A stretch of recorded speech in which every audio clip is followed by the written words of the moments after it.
Yo, what is going on? PartTimerZack here. In today's video, we're going to be talking about the Frozen Darkness event details, and we're also going to be going over what I've been kind of doing to gear for my alpha and what I've been kind of prioritizing overall. So the first thing I want to talk about is the story mode. So if you guys are kind of progressing nicely through the story, you may not have to worry about this, but I do imagine that you're going to probably have to be done with chapter 8 in order to progress to the new chapter.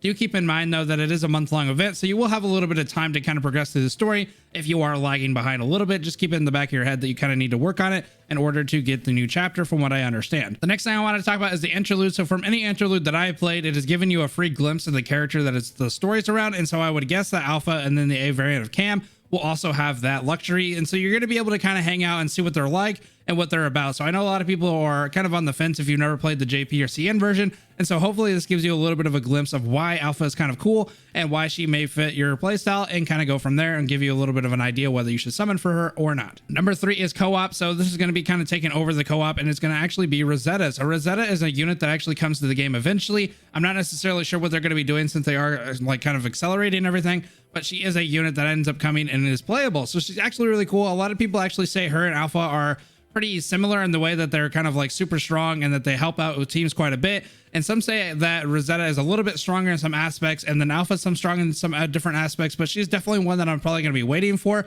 when her banner actually drops. But it's kind of cool to get her first like debut essentially and kind of see what she's about with the co-op. So 4 and 7 kind of go together, and you'll kind of understand here in a minute. So challenge stages that drop event currency Reginet HE4. This one is what you kind of do to grind for certain currency. Then you take that currency into the Arctic shop, and then you're able to turn that currency in for rewards. That is kind of why they go into hand in hand. So you will be kind of grinding for some different things on challenges stages, and we'll definitely be covering the rewards once the event goes live. We'll be covering everything, but I just wanted to give you guys kind of a glimpse of what to expect to kind of get into it. So number 5 is kind of one of those things that I don't necessarily understand the terminology. So it says ultra high difficulty Rosetta duel. So I don't necessarily know if it's a one-on-one or if it's just kind of like an addition to a co-op. Definitely let me know in the comments if you guys played on JP. But from my understanding, it would be a one-on-one duel, and you just kind of go through there and maybe you get some rewards and you get some different things from clearing the certain bosses and certain difficulties, I would assume. But I'm not necessarily sure too much about that. I would like to jump into this one for sure and definitely explain it a little bit more when it actually jumps out, because I'm not necessarily sure again if it's a duel or an actual co-op thing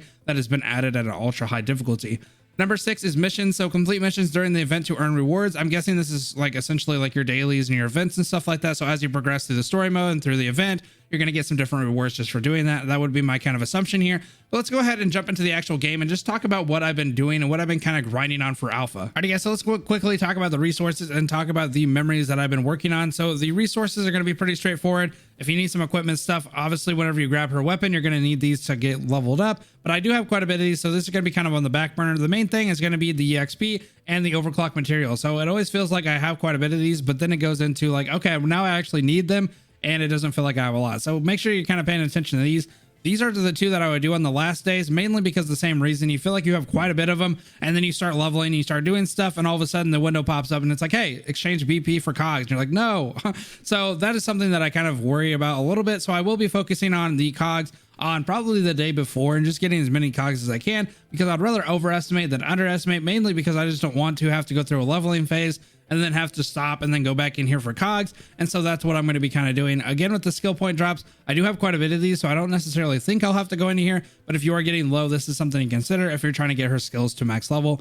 The last thing here is going to go into our memories here. So obviously we're going to want a better RNG, so hopefully we get the memories we want, and so we don't have to recycle them, because when you recycle a memory, it is only 50 cost and you need 150 to buy from the shop. So unfortunately, if you are getting shafted, you will get a guaranteed at 8, a 6-star at 8 clearance, but you will probably have to go in here and recycle them. And the 2 memories that I recommend, let's go ahead and jump into the shop because it'll be easier to find them that way. So the 2 ones I recommend is going to be Darwin. So you need 2 of these guys, and essentially what's going to happen is for every orb ping, all damage increases by 3% for 4 seconds, and it can be stacked up to 5 times. So this is going to be your bread and butter for your 2 spot. This is going to be something that definitely helps you out. Now her 4-piece is pretty well done and it's pretty good, but honestly I would kind of recommend getting, where is she? Frederick.